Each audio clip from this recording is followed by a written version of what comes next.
جس کی دعا میں آنسو ہے اس کی التجا الفاظ کی ہرگز محتاج نہیں۔ لوگ اپنے پیاروں کے لیے آنسوؤں کے جگ بہا دیتے ہیں، لیکن اللہ کے لیے مکھی کے سر کے برابر ایک قطرہ آنسو کا نکل جانا دشوار ہو جاتا ہے۔ جسم کی ہر قسم کی بھوک دور کرنے کے لیے انسان کے ذہن کو، چاہے وہ مرد کا ہو یا عورت کا، دنیا داری کے اس بڑے جال میں خود اپنی مرضی سے پھنسنا پڑتا ہے۔ یہ اس کائنات کے خالق کی مرضی ہے کہ انسان کو آزمایا جائے۔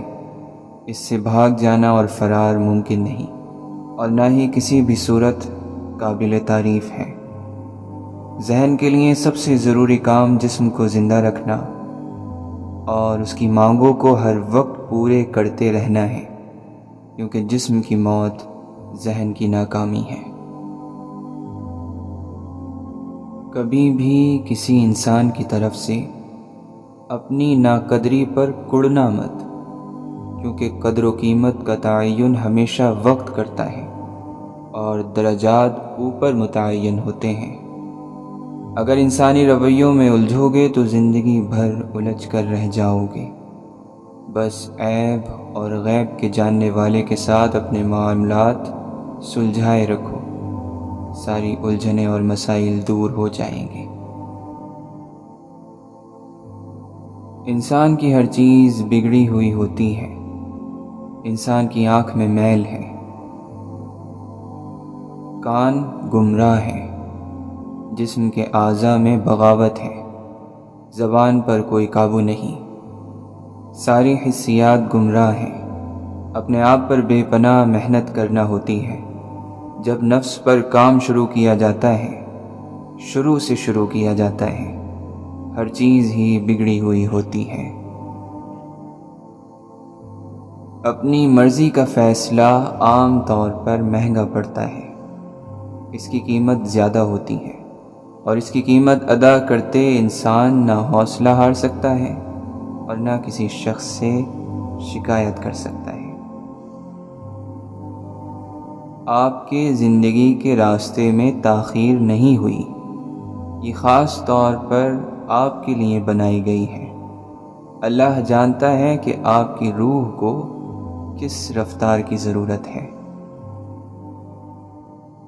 تمہارا بویا ہوا درخت اگر تمہیں سایہ دینے سے انکار کر دے تو دھوپ میں کھڑے ہو جاؤ، لیکن اس کے سوکھنے کی دعا پھر بھی نہ کرو۔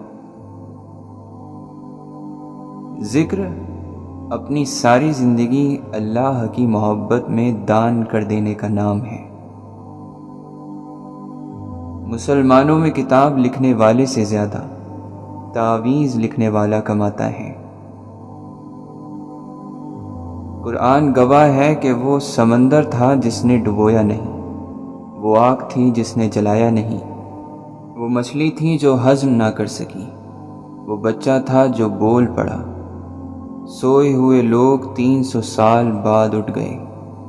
یہ مت کہو کہ یہ ہو نہیں سکتا، بلکہ بولو کہ اے میرے رب، میرے لیے آسانیاں فرما۔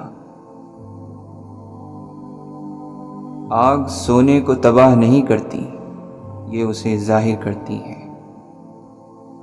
بوجھ اصل چیز کو برباد نہیں کرتا، یہ کمزور چیزوں کو جلا دیتا ہے، اور جو قیمتی ہے اسے سامنے لے آتا ہے۔ آگ سے ہر چیز نہیں بچتی، صرف وہی چمکتا ہوا سامنے آتا ہے جو اصل تھا، حقیقی تھا۔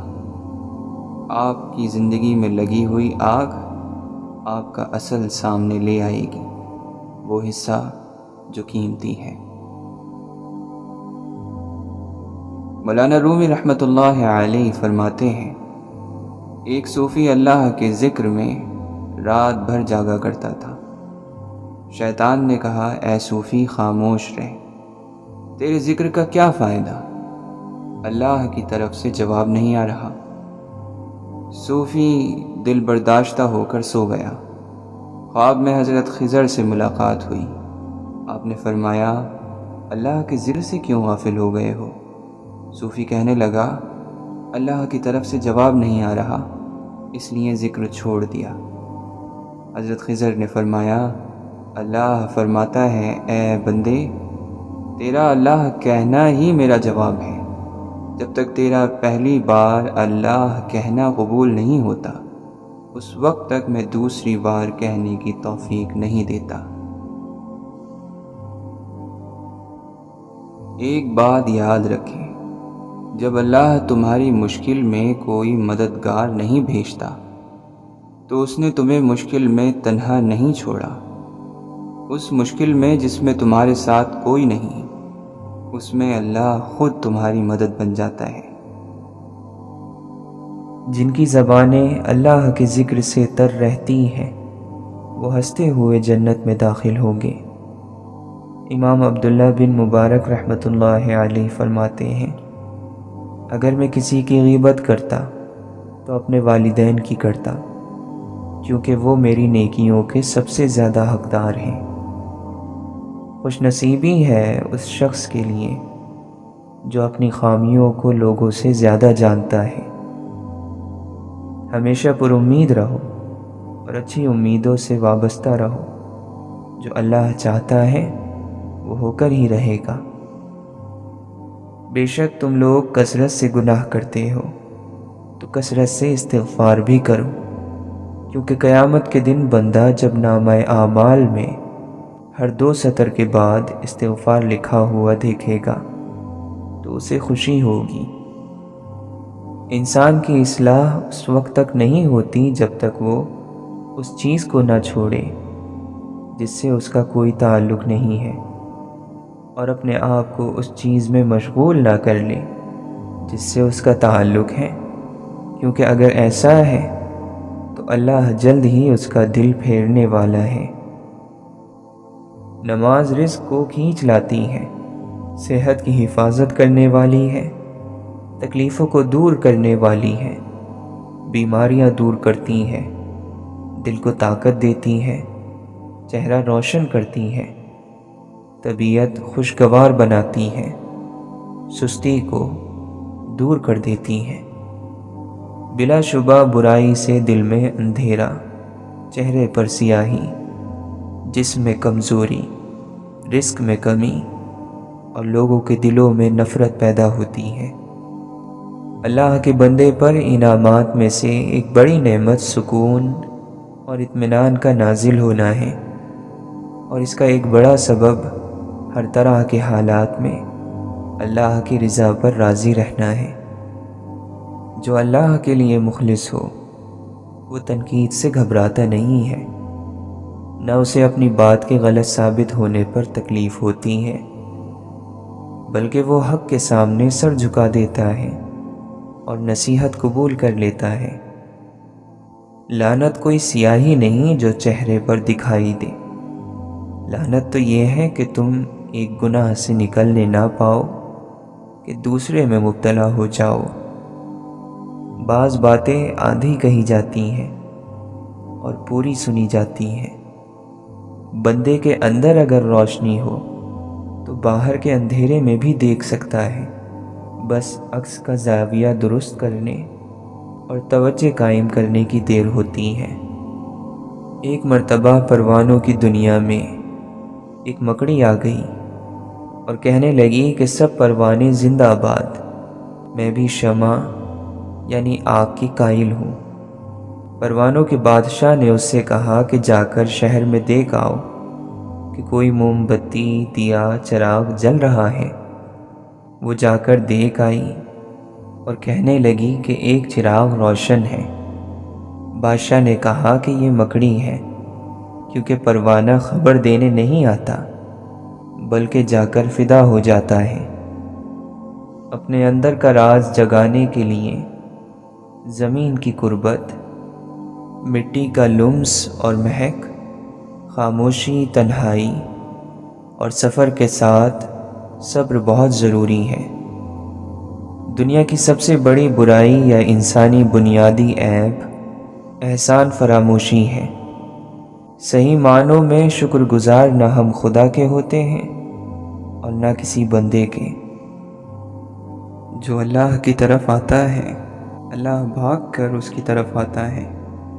ہم اللہ کی طرف نہیں دنیا کی طرف آتے ہیں، ورنہ ایسا ہو ہی نہیں سکتا کہ کوئی صرف اللہ کی طرف آئے اور اللہ اس کا استقبال نہ کرے۔ قبروں میں کوئی کام نہیں ہوتا۔ قبروں والے قیامت تک پچھتاتے ہیں کہ دنیا میں کیوں کام نہ کیا، اور تمام کاموں سے افضل کام اللہ کا ذکر اور اللہ کے دین کی دعوت اور تبلیغ ہے۔ اپنا جنازہ پڑھ کر ہی بقا کا ظہور ہوتا ہے، نہ مانو تو پڑھ کر دیکھ لو۔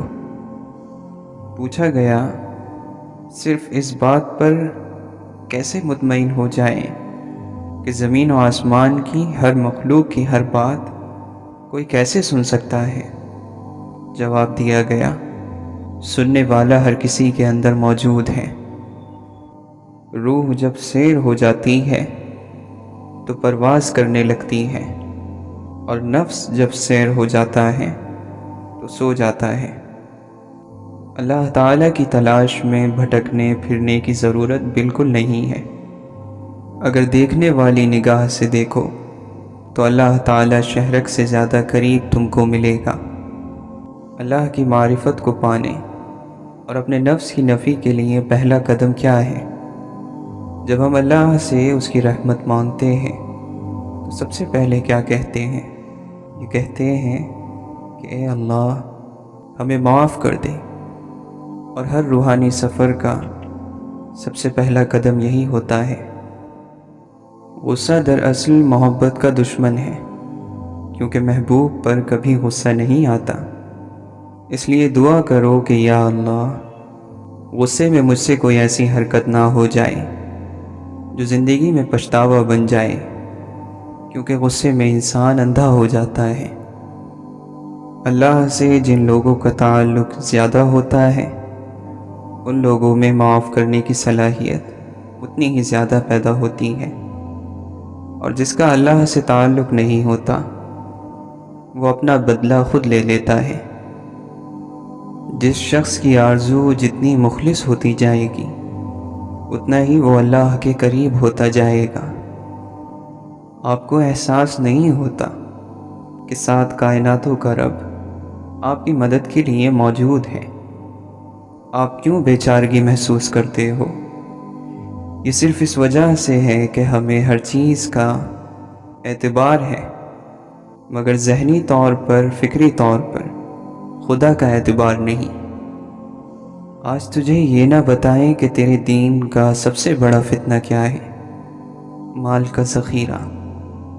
اہل علم سے یعنی علم والوں سے تو وہ چیز حاصل کرو جو کہیں کتابوں میں نہیں ملتی، اور نہ ہی جسے کوشش سے ہم حاصل کر سکتے ہیں۔ مثبت سوچ کے بعد انسان کسی کی غلطی کی طرف انگلی نہیں اٹھاتا، بلکہ اسے ٹھیک کرنے میں لگ جاتا ہے، اور کہیں اس غلطی کا ذکر بھی نہیں کرتا۔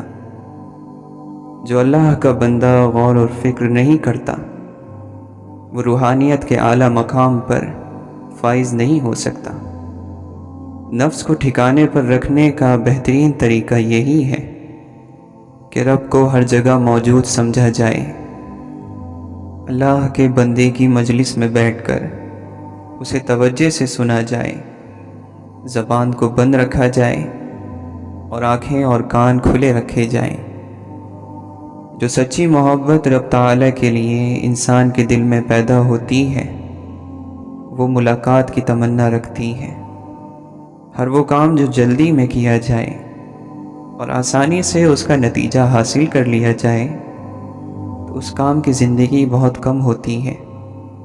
اگر ہم دنیا میں باعزت ہونا چاہتے ہیں تو ہمیں اللہ کے حکم کردہ کاموں پر عمل کرنا ہوگا اور منع کیے ہوئے کاموں سے بچنا ہوگا۔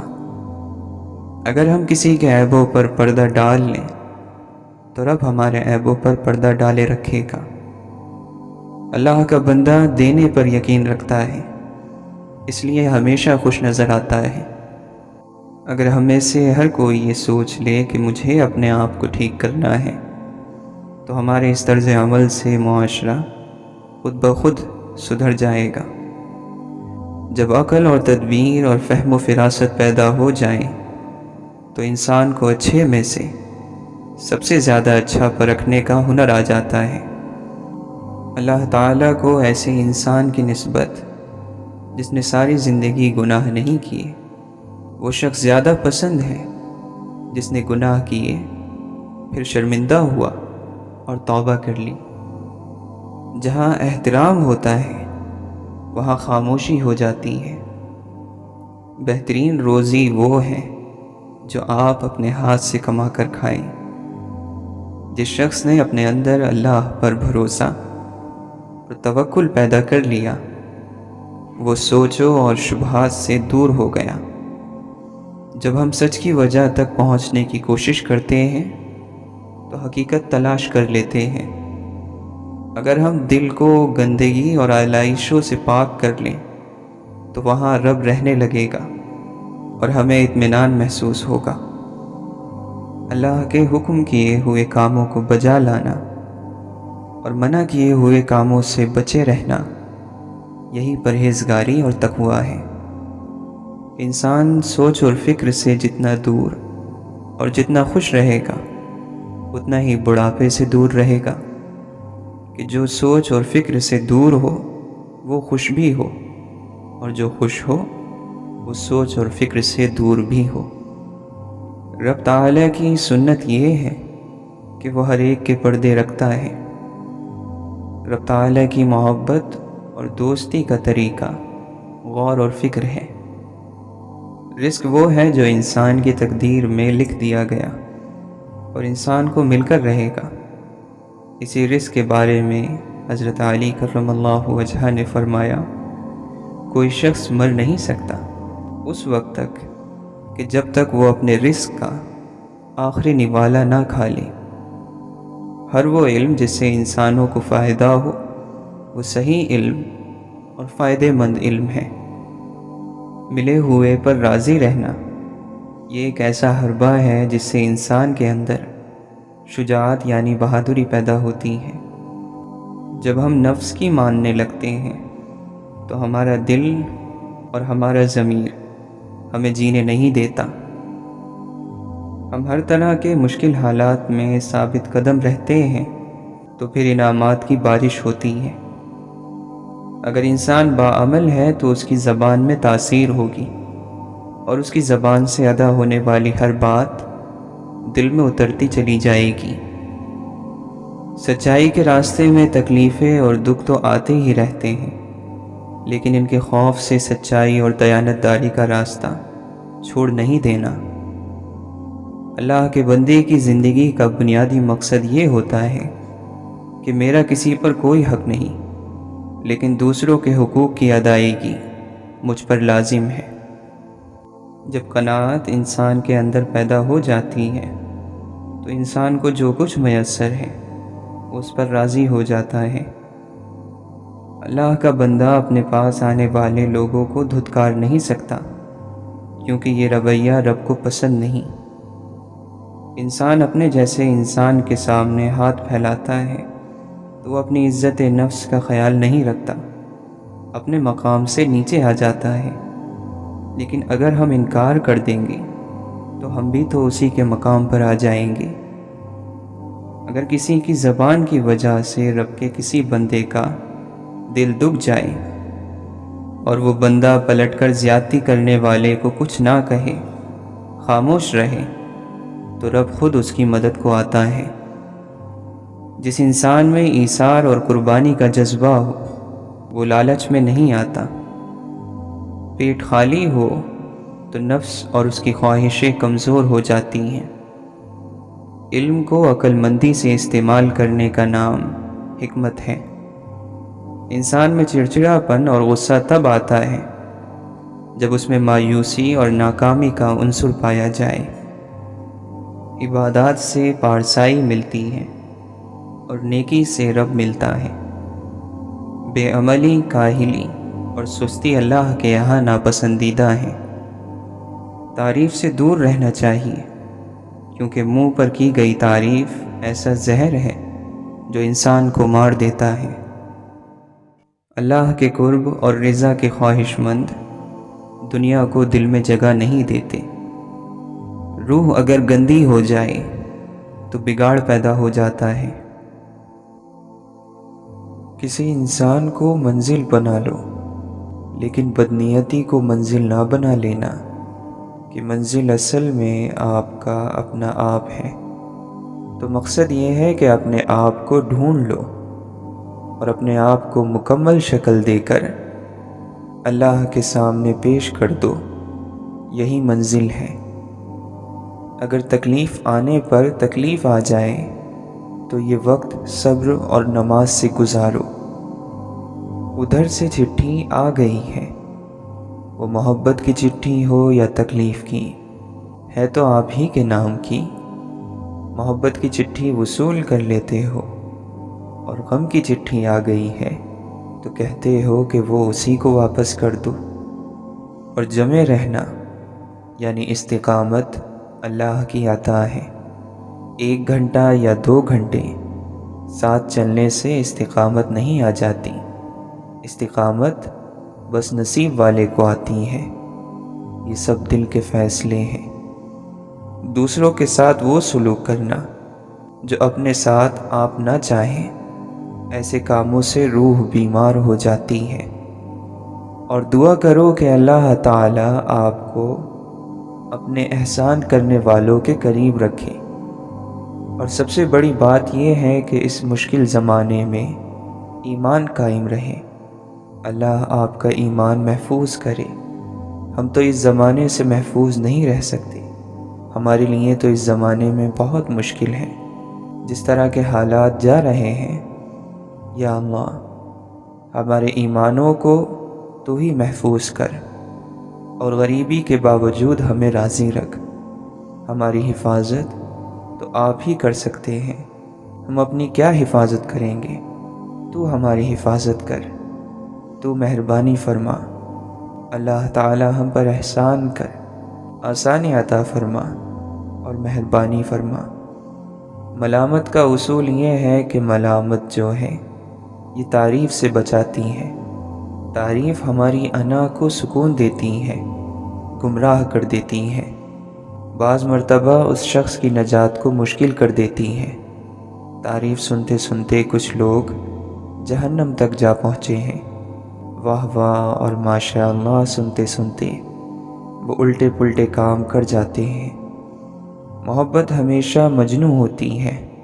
اگر محبت میں تمیز آ جائے، یا وقت کا پابند ہو جائے، یا احتیاط کا پہلو آ جائے تو وہ محبت نہیں۔ اسے کہیں کہ آج شام کو تمہیں محبوب نے بلایا ہے، تو وہ کہتا ہے کہ شام کو اگر بارش نہ ہوئی تو میں ضرور آپ کی خدمت میں حاضر ہو جاؤں گا۔ تو یہ تو محبوب والی بات نہ ہوئی۔ لا الہ الا اللہ یعنی کہ کوئی چیز پرستش کے قابل نہیں ہے، یعنی کہ کوئی چیز لگاؤ یا لگن کے لیے نہیں ہے، دل لگانے کے قابل ہی نہیں ہے۔ لا الہ الا اللہ کو آپ ایسے سمجھ کر دیکھیں تو کچھ عرصے کے بعد آپ کو معلوم ہوگا کہ اللہ کے علاوہ جس سے آپ لگاؤ لگا رہے ہیں، اس کا انجام یہ ہوگا کہ وہ ختم ہو جائے گا۔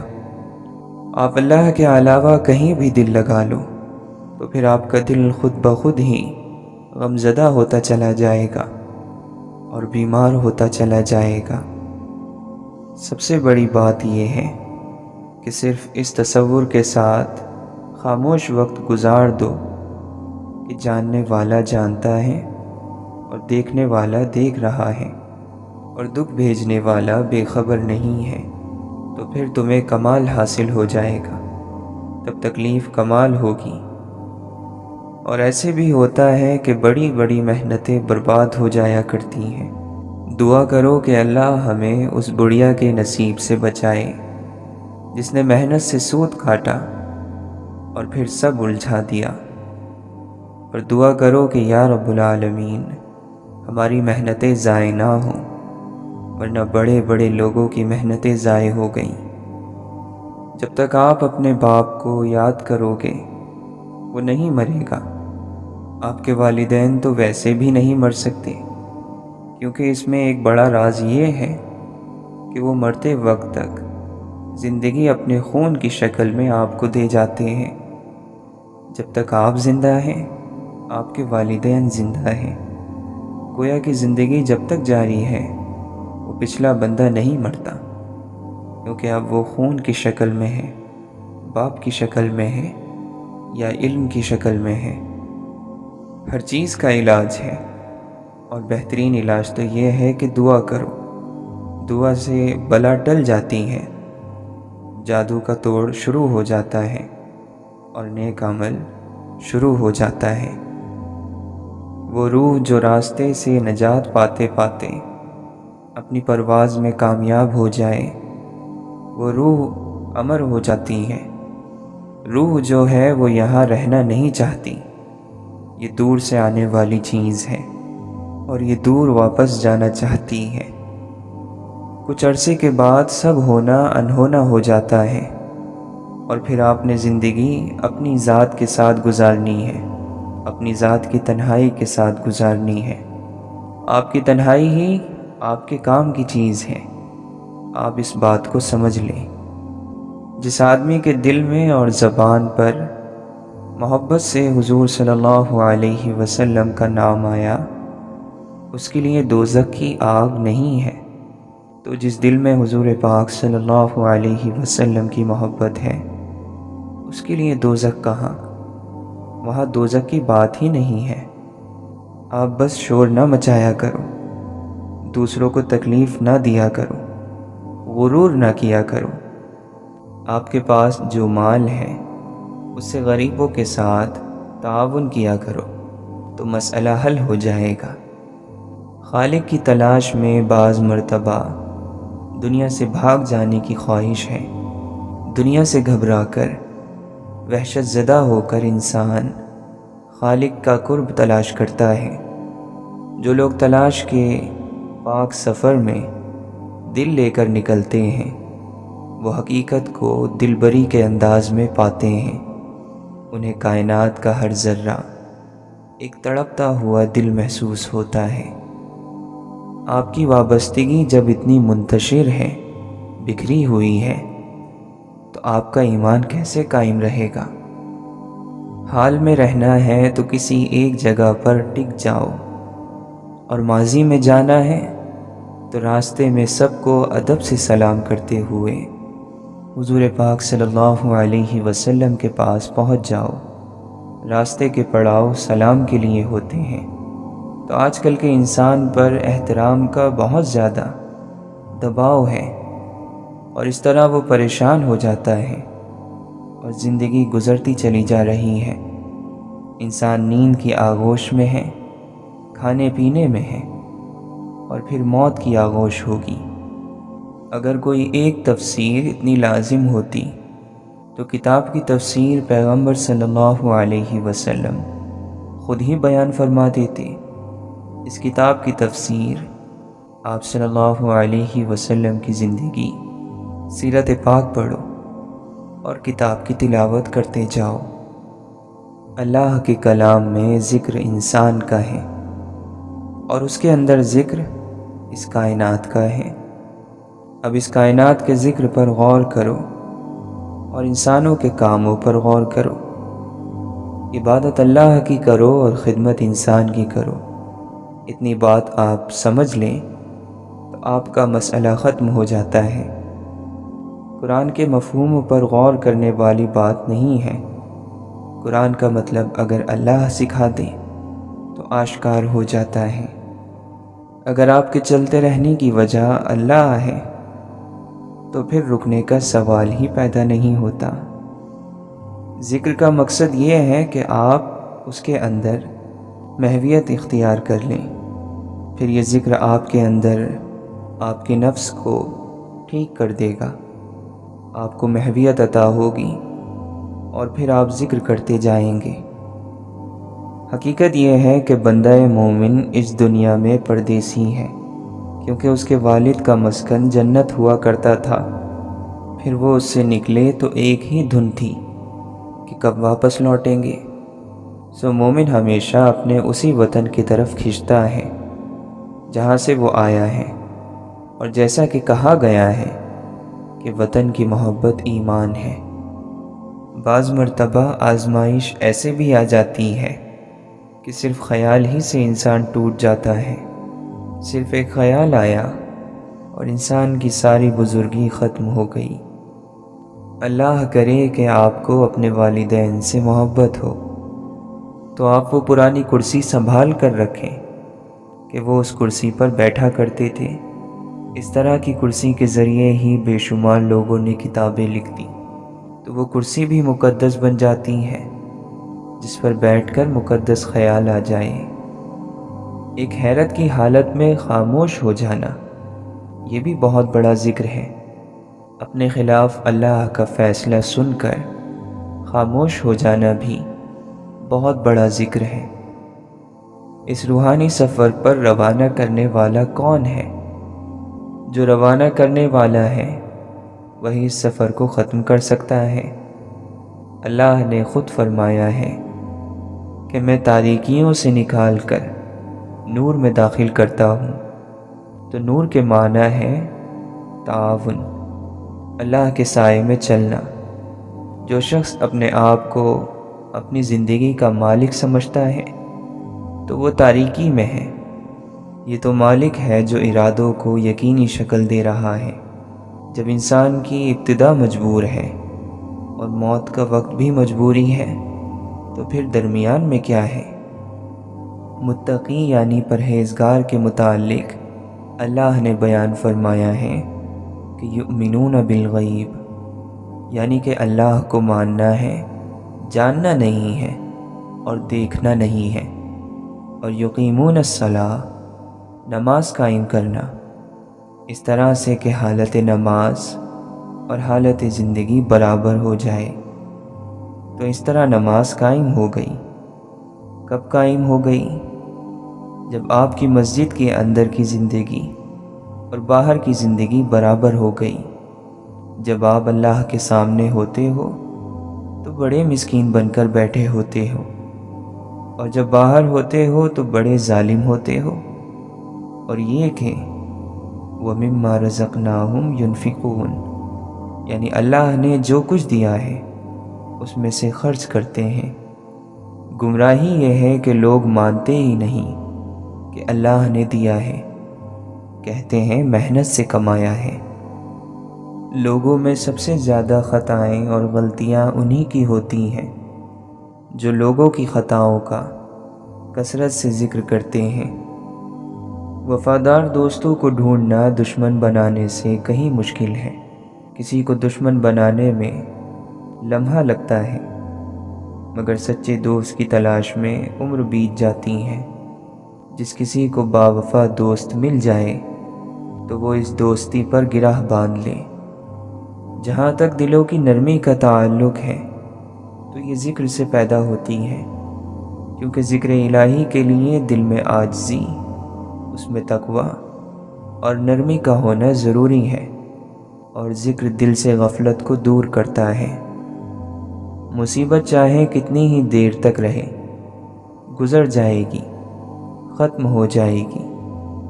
اللہ نے اس دنیا میں مصیبتوں، پریشانیوں اور برائیوں کو ناقص بنایا ہے جو ہمیشہ نہیں رہتی۔